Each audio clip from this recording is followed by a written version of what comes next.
Mesdames et messieurs, c'est l'heure où nous sommes ensemble sur DRTV Pointe-Noire pour suivre votre journal rétro de la semaine.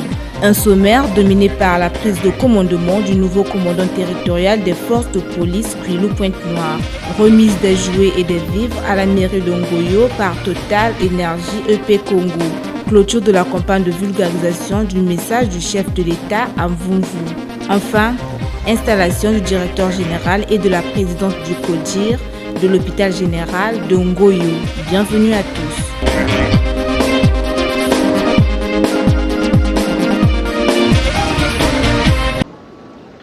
La présidente du comité de direction et le directeur général de l'hôpital général de Ngoyo ont été officiellement installés après leurs différentes nominations ce vendredi 21 décembre 2024 par le ministre de la Santé et de la Population, Gilbert Mokoki. Deux installations couplées en une cérémonie pour ces deux managers de la santé qui ont su donner le meilleur d'eux-mêmes dans la gestion hospitalière. Le mot d'accueil de l'administrateur maire de Ngoyo, saluant le choix porté sur le docteur Alain-Serge Bikindou pour la gestion de cet hôpital, a ouvert la série d'allocutions de la cérémonie. S'en est suivi la lecture des décrets de nomination des deux promus par le conseiller juridique du ministre de la Santé et de la Population avant que le directeur général de l'hôpital général de Ngoyo et la présidente du comité de direction ne prennent la parole pour dégager respectivement leurs premiers mots. L'honneur d'avoir été choisi et nommé président du comité de gestion de cette structure est énorme. Grande est ma fierté. Cette fierté est empreinte d'une petite pointe d'appréhension, vu le contexte social et économique que nous connaissons tous. La tâche est énorme. Les défis à relever sont nombreux, mais pas impossibles.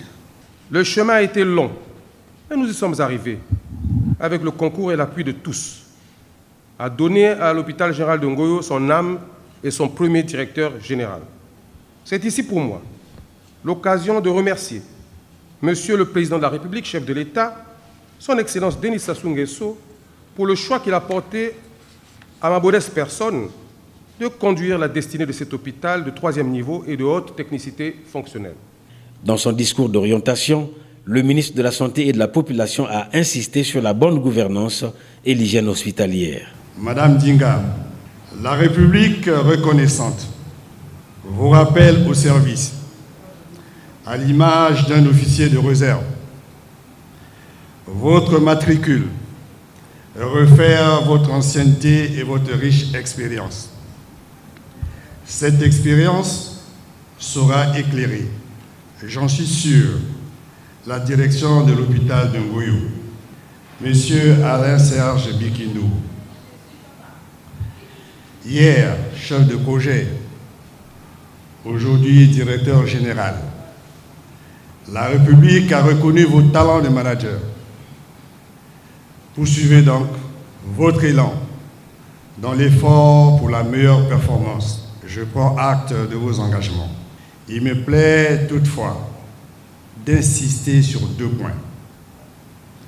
La bonne gouvernance, l'hygiène hospitalière. C'est par la phase d'installation des deux promus que la cérémonie a connu son épilogue. En rappel, le directeur général de l'hôpital général de Ngoyo, précédemment, a occupé 3 ans durant les fonctions de chef de projet d'opérationnalisation du dit hôpital.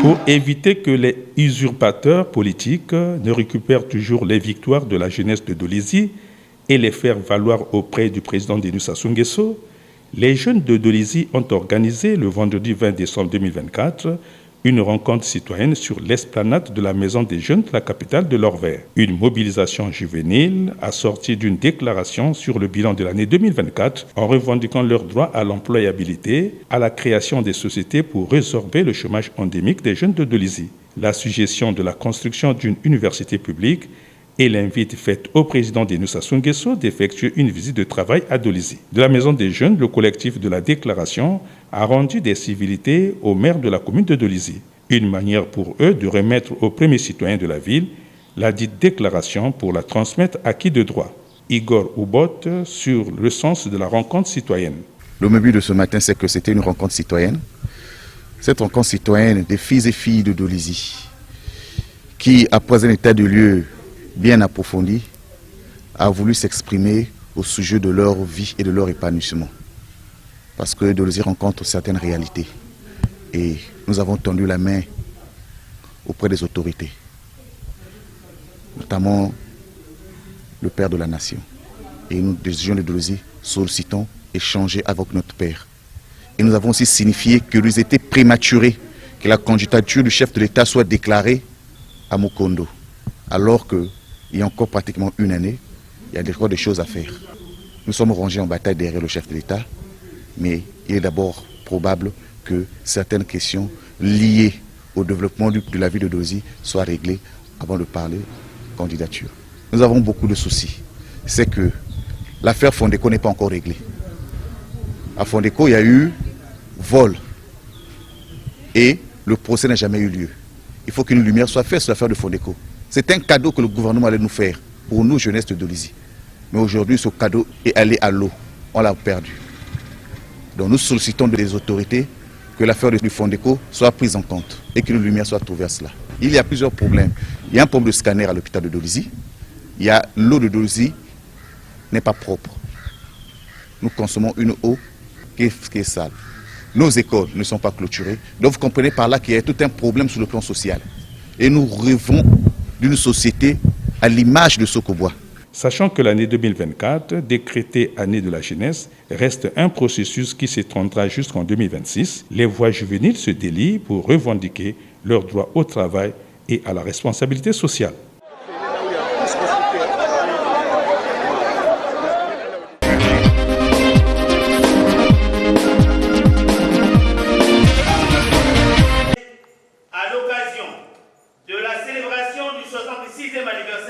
Après 7 jours d'intenses activités, le préfet de Pointe-Noire, Alexandre Honoré Paka, a clos ce vendredi 20 décembre 2024, dans l'arrondissement de Mvumvu, sa série de descentes de vulgarisation du message du chef de l'État sur l'état de la nation du 28 novembre 2024. Une rencontre en salle ayant permis à l'administrateur maire de Mvumvu de mettre en valeur l'abnégation et l'engagement du préfet devant les officiels de son arrondissement. Une manière pour les 5 responsables des sous-commissions de vulgarisation d'édifier les forces vives de Mvumvu sur les 6 piliers du plan de développement contenu dans le message du chef de l'État. Piliers évoquant le respect scrupuleux de la devise de la République, l'employabilité des jeunes, le relèvement de l'âge de la retraite, la réforme foncière, les zones économiques spéciales, l'assurance maladie universelle et les actions humanitaires. Des exposés vantant l'audience universelle du président Denis Sassou Nguesso dans la diplomatie et la coopération économique. Clôturant la campagne, Alexandre Honoré Paka s'est focalisé sur les problèmes spécifiques que Mvumvu doit faire face. Il a été noté que les rues font l'objet de déversement de eaux souillées sur les voies publiques. L'occupation anarchique du domaine public. Par qui? L'installation des garages administratifs de manière abusive dans les rues. L'organisation de veillées dans les rues sans autorisation de l'autorité. Manifestations diverses, retrait de deuil, etc., etc. L'obstruction des voies par le dépôt des matériels de construction, le sable, les graviers, le ciment. Les nuisances sonores causées par certaines associations, certaines églises notamment, bars et dancing. Tout ceci, Madame le maire, doit être éradiqué. L'hôte de Mvumvu a reçu des présents symboliques traduisant ses efforts entrepris pour la modernisation de cet arrondissement. Mvumvu, arrondissement pilote de la ville de Pointe-Noire, devra garder son lustre d'antan pour être une référence communale.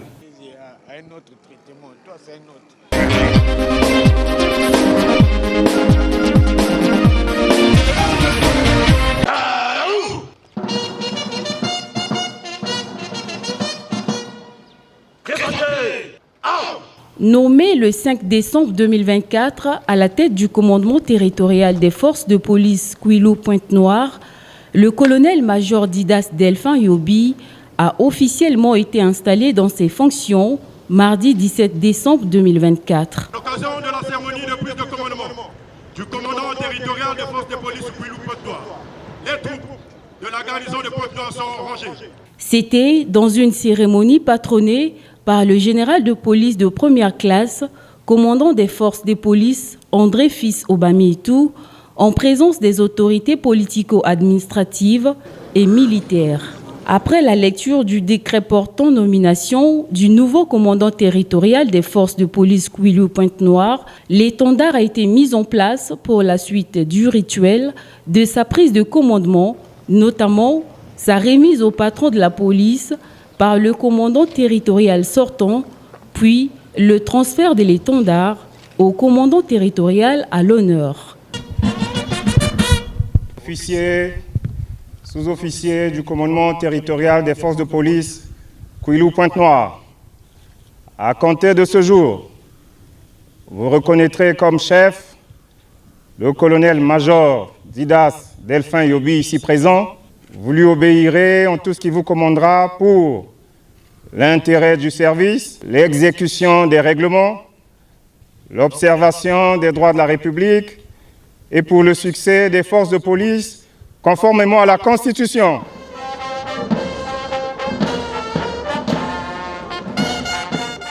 Le défilé militaire a marqué le clou de cette cérémonie.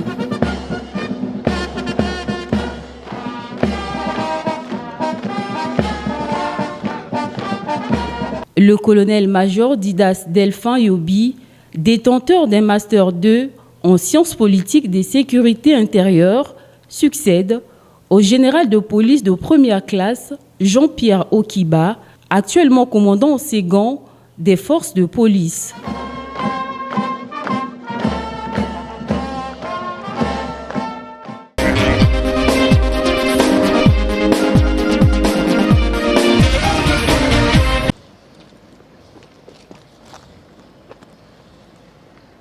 Une fois installé dans ses fonctions de commandant territorial des forces de police du Kouilou et Pointe-Noire, le colonel-major Didas Delphin Yobi n'a pas voulu observer le répit. Ce jeudi 19 décembre 2024, il a eu une première prise de contact avec l'ensemble du personnel de la police des départements du Kouilou et Pointe-Noire. Une première prise de contact lui ayant donné la possibilité de dérouler sa feuille de route à ses collaborateurs pour garantir un meilleur lendemain aux populations du Kouilou et de Pointe-Noire dans le cadre de la sécurité. 2 heures de communication ont suffi au colonel-major, commandant territorial des forces de police du Kouilou et Pointe-Noire, pour fixer ses troupes sur les grandes lignes de son action conformément au règlement de la police. Au terme de la prise de contact, le colonel Arthur Ndoli, commandant territorial des forces de police adjoint, nous a édifié sur l'essentiel de ces retrouvailles. Il a tracé une feuille de route qui s'est axée sur la disponibilité, sur la discipline, la tenue et le fonctionnement des structures de police. Et sur la disponibilité, il a élevé le sens du travail, la culture du travail, parce que nous avons au sein de la police des heures de début de travail et des heures qui ont été établies. La police, ou comme dans la force publique, nous travaillons 24 heures sur 24 et cela appelle à une disponibilité. Et deuxièmement, il a parlé de la discipline.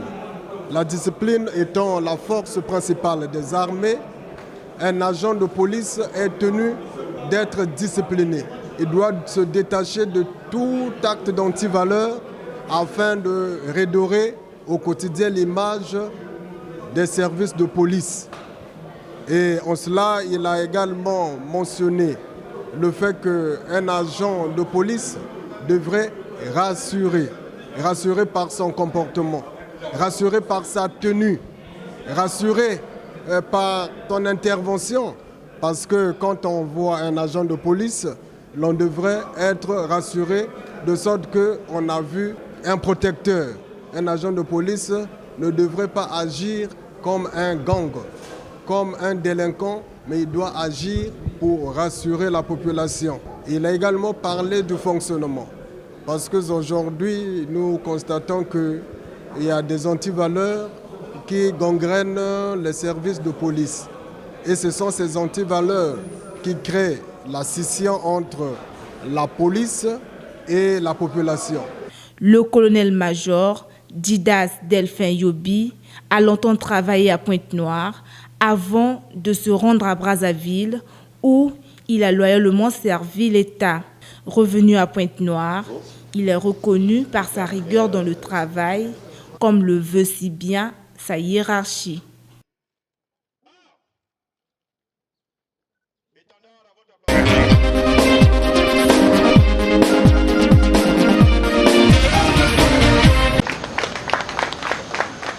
Dans le cadre de ses responsabilités sociétales, l'opérateur pétrolier Total Énergie EP Congo a remis ce vendredi 20 décembre 2024 un lot de 800 jouets et de vivres à la mairie de Ngoyo. Ce, pour permettre aux enfants vulnérables, issus des familles défavorisées du 6e arrondissement de Pointe-Noire, de passer dans la joie la fête de Noël. Pour la concrétisation de cet acte de charité, la Direction générale de Total Énergie EP Congo a délégué Roch Ghislain Itiemi, conseiller aux relations externes, lequel a justifié le pourquoi de cette action tout en ressortant le contenu de la JBCR apportée. La période des fêtes est un des moments privilégiés pour exprimer notre solidarité et notre engagement envers les communautés et plus particulièrement envers les enfants de Djeno. C'est un moment de partage, de joie, de gaieté et de générosité, mais aussi une chaleur humaine que nous aimons célébrer ensemble avec vous.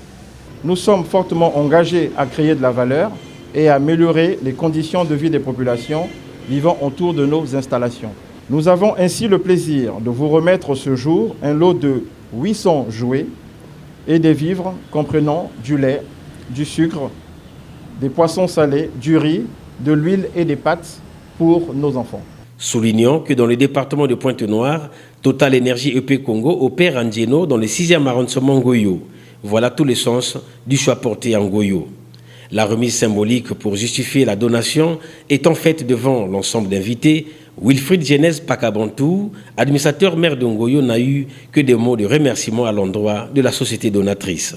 Ces enfants vont retrouver le sourire parce que le management de la société Total Énergie EP a pensé à leur partager ce bonheur qui ne devrait pas rester dans les enclos ou dans les bureaux de Total Énergie EP ou dans les sites pétroliers comme dans le terminal de Ndjenyo. Au nom des sages, au nom des femmes, au nom des jeunes, au nom de ceux-là qui dans le visible comme dans l'invisible souhaitent toujours le bonheur de cet arrondissement, nous disons merci. Merci parce que c'est le meilleur mot à l'endroit de la société Total Énergie EP.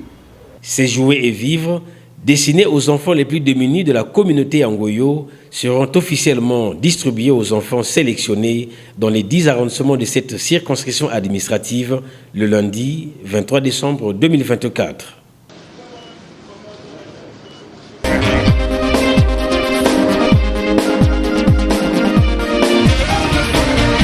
Le président de la République adresse une fois par an un message sur l'état de la nation au Parlement réuni en congrès. En vue de vulgariser le message du chef de l'État adressé le 28 novembre 2024 devant le Parlement réuni en congrès à Brazzaville, le préfet Alexandre Honoré Paka a lancé officiellement ce vendredi 13 décembre 2024 cette campagne de vulgarisation dans l'arrondissement 1 Émery Patrice Lumumba. Une restitution d'un message fait devant les forces vives de cet arrondissement pour s'imprégner de la thématique de ce message. Au nom de l'administrateur maire de Lumumba, le secrétaire général a situé l'événement du jour en présence des hôtes de son arrondissement. Sur orientation du préfet, Jean-Paul Kaba a résumé au compte des sous-commissions en langue kitouba les grands axes de ce message. Résumé ayant entériné la présentation des membres des sous-commissions et de la commission de coordination de vulgarisation. Dans son mot de circonstance, Alexandre Honoré Paka a exhorté les populations de Lumumba en se référant au projet de société du président Denis Sassou Nguesso. Je vous exhorte de prendre le relais en procédant par les descentes dans vos circonscriptions administratives respectives, dans vos quartiers et vos zones de compétences, car chacun, en ce qui vous concerne, est comptable de la gestion du pays, comptable de la gestion de notre département. J'insiste et je persiste.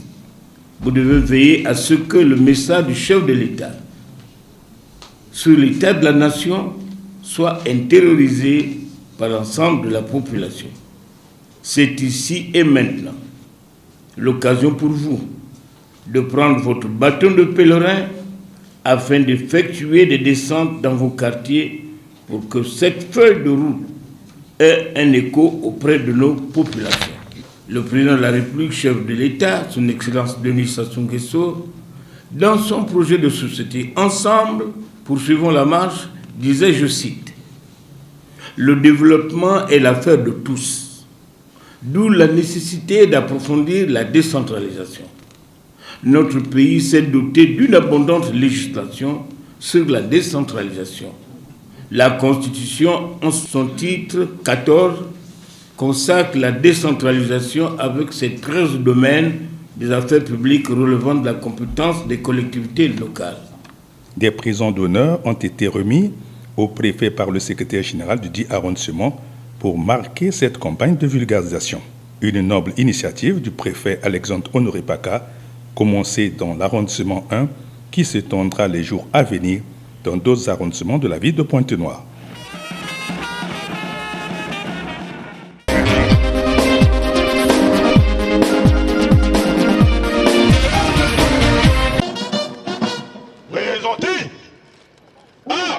Aussitôt après l'installation du colonel-major Didas Delphin Yobi, nouveau commandant territorial des forces de police Kouilou-Pointe-Noire, le mardi 17 décembre 2024, le personnel de police relevant de ce commandement territorial s'est dirigé à l'auditorium du Conseil congolais des chargeurs. Ici, il a été question pour le général de police de première classe, André Fisso-Bamiitou, commandant des forces de police, de donner quelques orientations à ses policiers conformément à sa feuille de route. Des orientations allant à rappeler les missions régaliennes assignées aux policiers. Une communication tenue à huis clos donnant occasion au nouveau commandant territorial des forces de police installé de dévoiler son contenu. Le commandant des forces de police a rencontré le personnel de police évoluant dans les départements du Kouilou et de Pointe-Noire afin de fixer le cap. Vous savez, lutter contre l'insécurité est une mission qui s'exécute en équipe. C'est un travail d'équipe.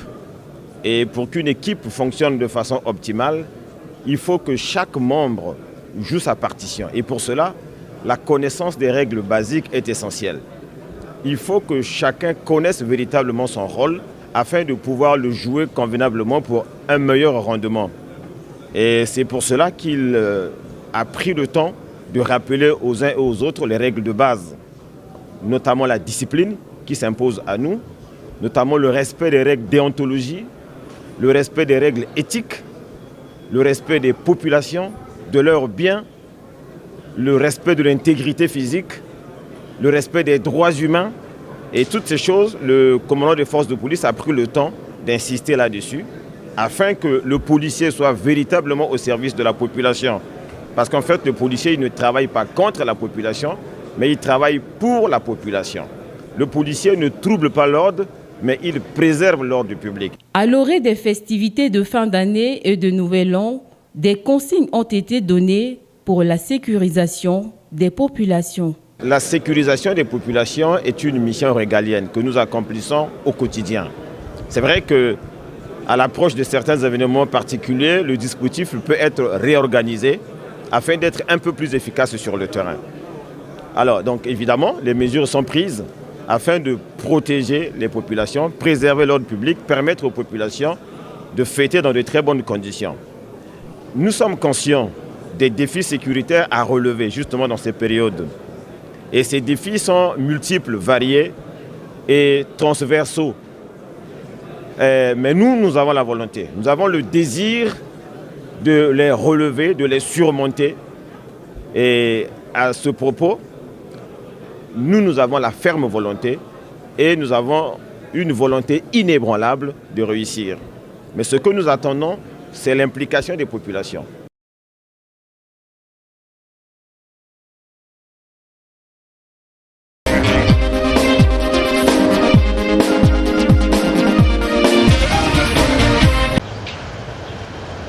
Le siège de la société Amat Global Resources a été ce lundi 16 décembre 2024 au centre de la visite officielle du ministre des Hydrocarbures Bruno Jean-Richard Itoa. Une visite qui s'inscrit dans le cadre des initiatives gouvernementales visant la diversification et l'élargissement des acteurs clés de la chaîne de valeur pétrolière au Congo. La société Amat opérant dans le pétrole s'attelle à contribuer au développement du secteur énergétique national. Dès son arrivée au siège de cet opérateur pétrolier, le ministre Bruno Jean-Richard Itoa a eu à huis clos un tête-à-tête avec le directeur général de Amat Global Resources. Par la suite, dans cette salle de conférence, il a été question de présenter cette structure créée en 2023. Amat Global Resources opère sur les permis Luango 3 et Nzasi 3. Le ministre, accompagné des autorités locales, a suivi avec attention cette complète présentation faite après le mot d'accueil de Massimiliano Miniaka. La visite des installations du siège de la société à l'honneur a permis au ministre Bruno Jean-Richard Itoa et sa suite de se faire réellement une idée de cette société. Une journée très importante aux yeux du directeur général de la société visitée. C'est un jour très important pour Amat aujourd'hui. Je remercie encore une fois M. le ministre pour sa visite et j'ai reçu de précieux conseils par M. le ministre sur de précises activités.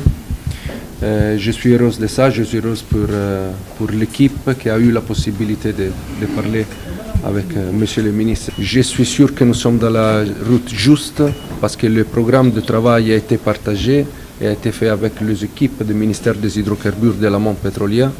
Et nous avons le soutien de ces équipes, nous avons le soutien du ministre des Hydrocarbures.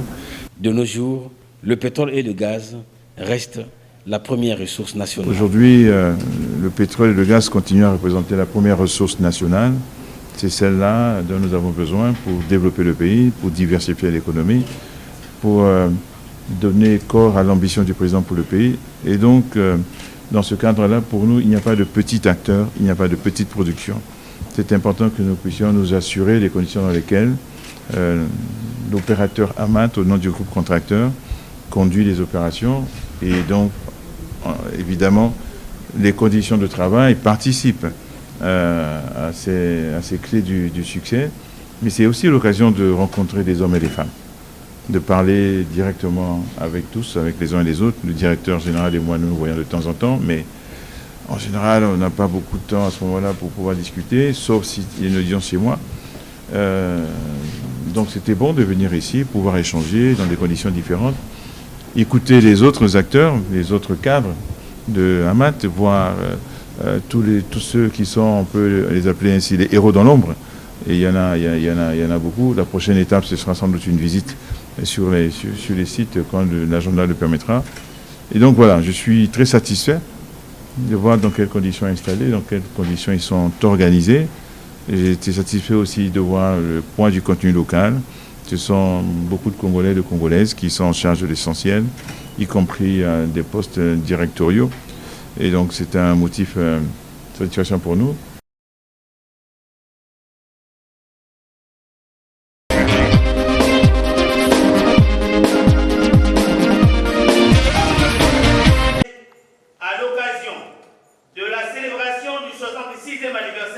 Après 7 jours d'intenses activités, le préfet de Pointe-Noire, Alexandre Honoré Paka, a clos ce vendredi 20 décembre 2024, dans l'arrondissement de Mvumvu, sa série de descentes de vulgarisation du message du chef de l'État sur l'état de la nation du 28 novembre 2024. Une rencontre en salle ayant permis à l'administrateur maire de Mvumvu de mettre en valeur l'abnégation et l'engagement du préfet devant les officiels de son arrondissement. Une manière pour les 5 responsables des sous-commissions de vulgarisation d'édifier les forces vives de Mvumvu sur les 6 piliers du plan de développement contenu dans le message du chef de l'État. Piliers évoquant le respect scrupuleux de la devise de la République, l'employabilité des jeunes, le relèvement de l'âge de la retraite, la réforme foncière, les zones économiques spéciales, l'assurance maladie universelle et les actions humanitaires. Des exposés vantant l'audience universelle du président Denis Sassou Nguesso dans la diplomatie et la coopération économique. Clôturant la campagne, Alexandre Honoré Paka s'est focalisé sur les problèmes spécifiques que Mvumvu doit faire face. Il a été noté que les rues font l'objet de déversement de eaux souillées sur les voies publiques, l'occupation anarchique du domaine public. Par qui? L'installation des garages administratifs de manière abusive dans les rues, l'organisation de veillées dans les rues sans autorisation de l'autorité, manifestations diverses, retrait de deuil, etc., etc. L'obstruction des voies par le dépôt des matériels de construction, le sable, le gravier, le ciment.